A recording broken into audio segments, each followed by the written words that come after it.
A paz do Senhor Jesus, meus queridos irmãos, eu sou o pregador Manassés, seja bem-vindo ao nosso humilde canal. E no vídeo de hoje eu quero explicar para você, da forma mais resumida possível, como receber o batismo com o Espírito Santo, ou como ser batizado com o Espírito Santo. E eu quero gravar esse vídeo, já não é de hoje, porque há muito tempo os jovens, principalmente jovens, perguntam aqui nos comentários como que eu faço para ser batizado, eu quero ser batizado, eu não estou conseguindo, e não sei o que e tal. Então, através da Bíblia, tá, eu vou explicar para você como que isso funciona, como que você recebe o batismo com o Espírito Santo. Então esse aqui é um vídeo que eu gostaria que você não só desse o like e se inscrevesse no canal, mas também compartilha nas redes sociais, compartilha no Facebook, marca todos os seus amigos lá, todo mundo da sua igreja que ainda não é batizado com o Espírito Santo, para que eles vejam qual que é o processo, qual que é o caminho, tá bom? Bom, então vamos lá. Batismo com o Espírito Santo, ou falar sobre o Espírito Santo, paracletologia, é sempre um tema muito abrangente. Então eu vou tentar ser o mais breve e objetivo possível, para que você entenda perfeitamente bem como que isso vai acontecer na sua vida, como que você vai chegar a ser batizado com o Espírito Santo. Bom, a primeira coisa é entender o que você é para Deus hoje, né, conforme a graça, né, estamos debaixo da graça, conforme o Novo Testamento. E então vamos lá. Primeira coisa que você tem que entender é que a sua vida ela deve ser consagrada a Deus. Né? Você deve oferecer-se a si mesmo a Deus, tá? Como sacrifício, conforme Romanos capítulo 12.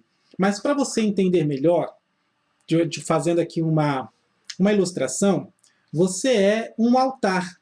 Né? A mesma função do altar no Antigo Testamento é o que você é hoje.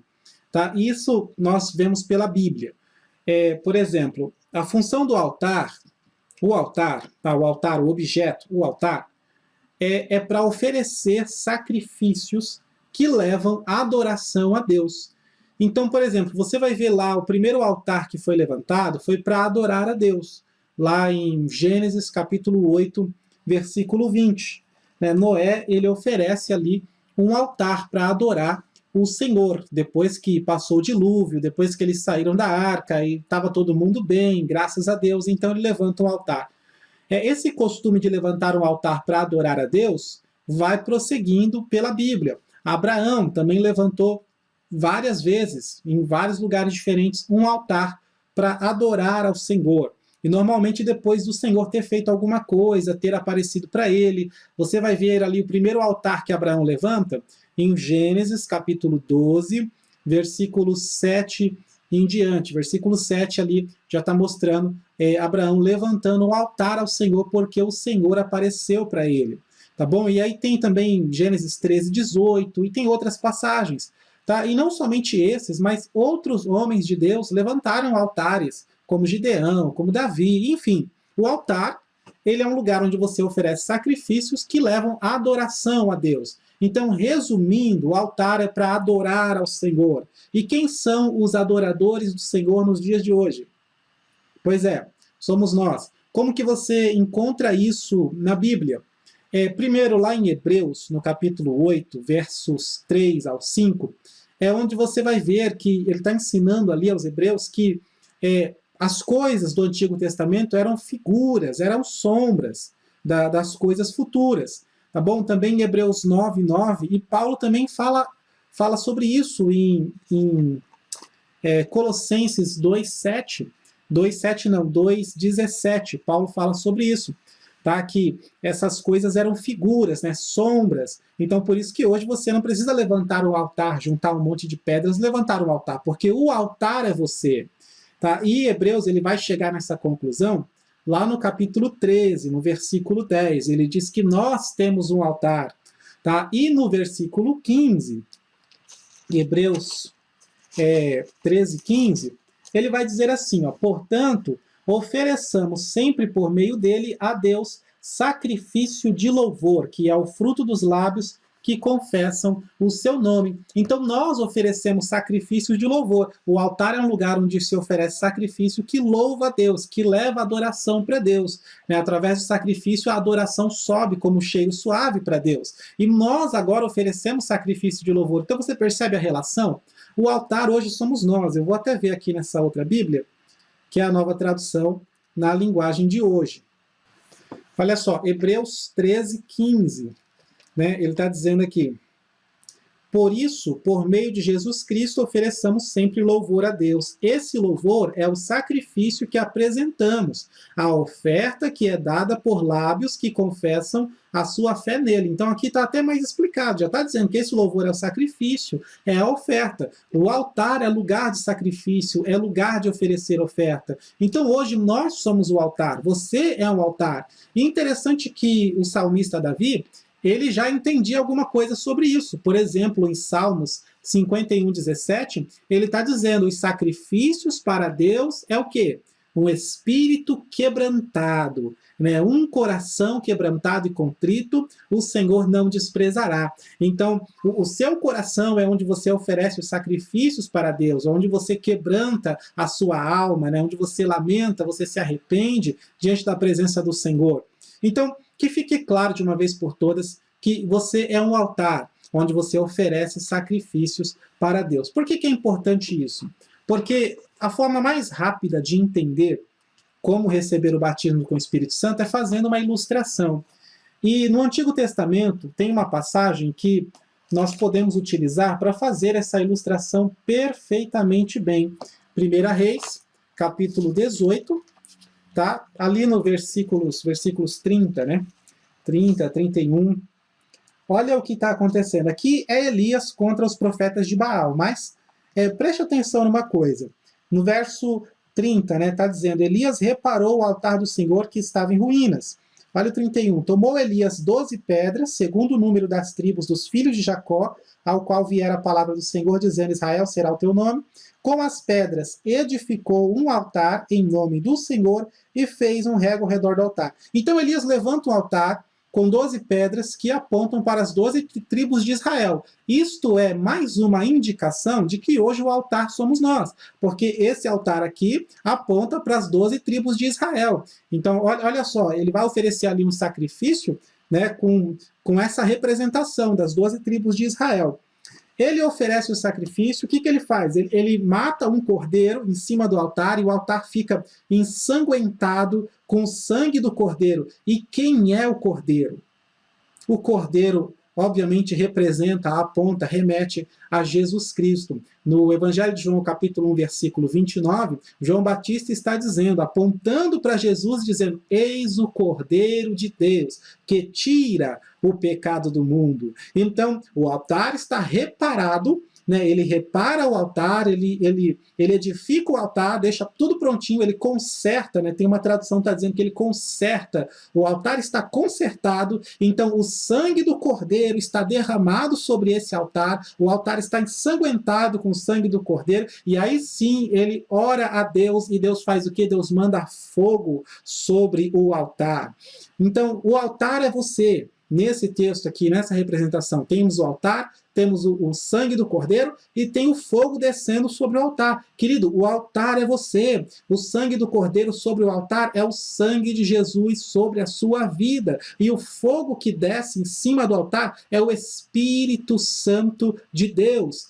Já dizia Hebreus 12:29, que o nosso Deus é como um fogo consumidor. Então, dessa forma, você recebe o batismo com o Espírito Santo. Um altar, o seu altar, a sua vida tem que estar consertada, tem que estar reparada. Você tem que reparar o altar, consertar a sua vida. E você tem que seguir o caminho do arrependimento. É aí que o sangue do Cordeiro estará sobre você. Lembra lá em Israel, na instituição da Páscoa? Ele aspergiu sangue nas portas e o anjo da morte não passou sobre quem tinha a marca do sangue. Você também precisa ter a marca do sangue, entendeu? O cordeiro que foi morto, o sangue ensanguentou todo o altar ali, o altar todo cheio de sangue, é a sua vida que tem que estar coberta com o sangue de Jesus. O que isso significa? Que você precisa entender profundamente a morte de Jesus. Tá? A morte de Jesus. Tem muito crente hoje que a morte de Jesus é só uma coisa importante, mas ele não sabe o quão profundo é isso. Ele ainda não lamentou, não sentiu no coração. Eu vou te fazer uma pergunta muito séria. Alguma vez você já caiu em prantos? Você já ficou inconsolável? Você já ficou chorando, chorando, sem conseguir parar de chorar, porque Jesus morreu por você? Você já teve essa experiência na sua vida de lamentar, de chorar, lágrimas de verdade, chorar igual uma criança, por saber que Jesus morreu por você? É disso que eu estou falando. Isso é um altar ensanguentado. Isso é um cristão, uma pessoa que reconheceu no mais profundo do seu ser que ele não é merecedor de nada, que você merece é o inferno, mas Jesus já pagou o preço, já sofreu, já morreu no seu lugar e salvou você. Alguma vez você já sentiu isso? A salvação que o Senhor Jesus conseguiu para você, mais viva do que nunca? Então isso é importantíssimo, para que depois o fogo possa descer sobre a sua vida. Sabe por que hoje em dia, em muitos lugares, já não vê mais batismo com o Espírito Santo? Isso, na igreja de antigamente, quando eu era criança, ela tinha batismo com o Espírito Santo todo dia. Todo fim de semana tinha batismo com o Espírito Santo. É certeza que ia ter. A gente já chamava as pessoas para isso. Já, vamos lá que você vai ser batizado. Hoje em dia não tem, tá escasso, tá? Em muitos lugares você vai, não tem mais. E tem muita gente desesperada querendo ser batizado com o Espírito Santo e não consegue. Por quê? Porque não se prega mais o Evangelho, só se prega prosperidade. Ninguém fala mais de Jesus morto e ressuscitado, não se prega mais a cruz. E é necessário pregar a cruz, é necessário que a igreja, que as pessoas, que você que quer ser batizado, entenda o propósito da cruz, sinta a cruz, viva a cruz, chore pela cruz, lamente pela cruz, receba de Deus a sua salvação, que o sangue de Cristo esteja definitivamente em você, que você passe por essa experiência, né, que o culto da ceia do Senhor não seja apenas uma liturgia, um costume, mas que seja uma coisa que automaticamente leva você a chorar, porque você começa a lembrar que Jesus morreu por você e o quanto ele sofreu por você, e que na verdade foi tudo injusto, porque ele era inocente, era para você ter sofrido, mas não, ele morreu no seu lugar. Então isso é muito difícil de colocar na cabeça dos irmãos hoje. As pessoas hoje não conseguem mais, não desce uma lágrima do olho quando se fala da cruz, quando se fala de Jesus morto e ressuscitado, e isso é fundamental.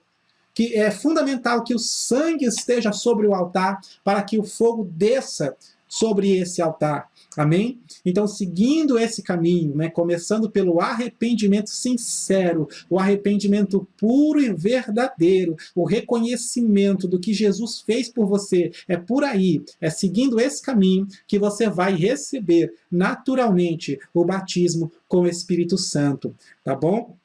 Dessa forma, meu querido irmão, meu querido ouvinte, é que vai se cumprir, por exemplo, vai acontecer com você a mesma coisa que aconteceu em Atos 10. Atos 10, presta bem atenção no que está acontecendo em Atos 10, versículo 39, por exemplo.